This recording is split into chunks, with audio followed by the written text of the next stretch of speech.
Welcome to Helpline Extra, where we dive a little deeper into some of the topics that come up all the time on Helpline. I'm Yumi Steins. Chris Minogue is our expert, a Mothercraft nurse with over 30 years of experience. And before we do start this deep dive, just a note, this advice is not intended to take the place of specialist medical advice. So if you're worried or concerned about your child, please see your GP.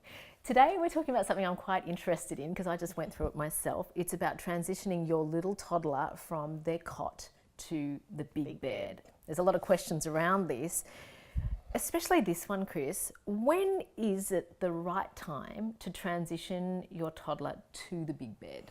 I think you have to take a few things into consideration when considering that change. And I find that some parents will come to me because their little toddler is learnt to climb out of the cot and back into the cot, and they feel that it's unsafe, so they move them to a bed, but sometimes that's a bit premature, and then they have a problem with the bed. So most toddlers who can get out of their cot very safely can get back in their cot. So you have to be aware that just because they get out of the cot doesn't mean they're ready for a big bed, because they can get out of a big bed as well. Sure.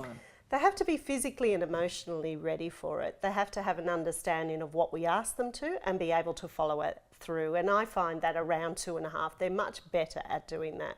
So a 2-year-old can listen to you, but then they go off and do their own thing.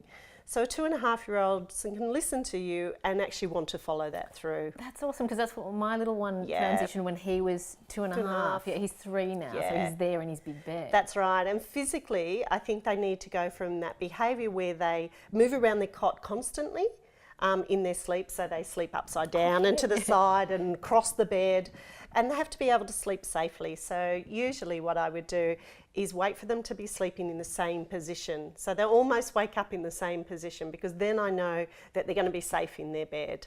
Right, so they've stopped doing the... Moving around the bed. Yeah, okay, and they're more like a log. Yes. Right. Yeah. That's what happened with my kids. Really sound sleeping. Yeah, okay. So then I know that they're ready. And if you take time and patience, it works beautifully. Really good tip. Okay, what about this? What size bed do you recommend? So the size of bed that we recommend, there's a sort of 3 main beds that you see out there. So there's little toddler beds that are low to the ground.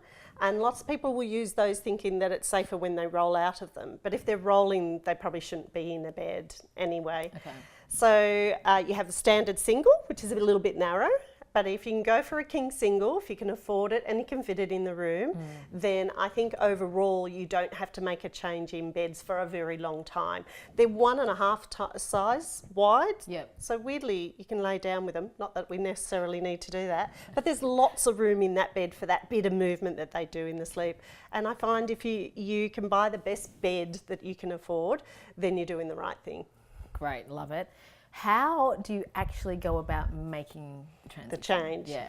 So when you feel you're ready for it and you've gone out and you've researched beds and you've picked the bed that you want, I usually transition them on their day nap. And I think it's easier to make changes with toddlers when they're a bit more rested. By the evening, they could be a bit fragile and a bit tired, and it might be just too hard for them. So the first time you put them in the bed is for their day nap? In their day nap. Okay. So you know the bed's coming on Saturday, so I don't mention it until Friday night, because sometimes if we mention it too early, it's a bit like telling them Santa's coming, but he doesn't come long enough. You know, so I just mention it on a Friday. Tomorrow, we're going to sleep in our big bed and it's going to arrive tomorrow.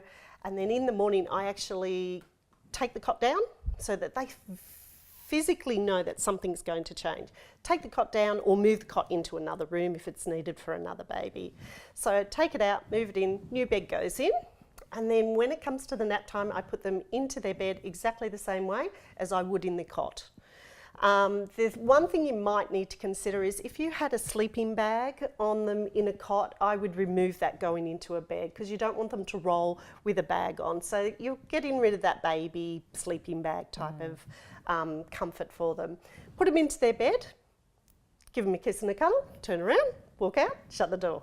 Do exactly what you normally do. Don't change what you do. Yeah. So most children, if they're in the right place and they can do it at their nap time, then you can give them lots of praise afterwards. Then when it comes to the evening, they're a little bit more fragile. They'll be better at it because they've already experienced it Yeah, they've once. already had a go. They've had a go and they know they can do it. So put them down that night, hopefully, fingers crossed, toes crossed, they sleep all night in their bed. But sometimes we get a wanderer. So this usually occurs 2 to 3 days down the track. They start realising they can get off the bed, come out and check out where everybody is. So all I do is take them by the hand, take them back, and I put them back in their bed. Sometimes you do this a couple of times, and usually after a night or two, it just goes very smoothly. I love hearing you talk about sleep. It makes me want to cuddle you, Chris. Thank you so much for your advice. I'm Yumi Steins. We'll see you next time.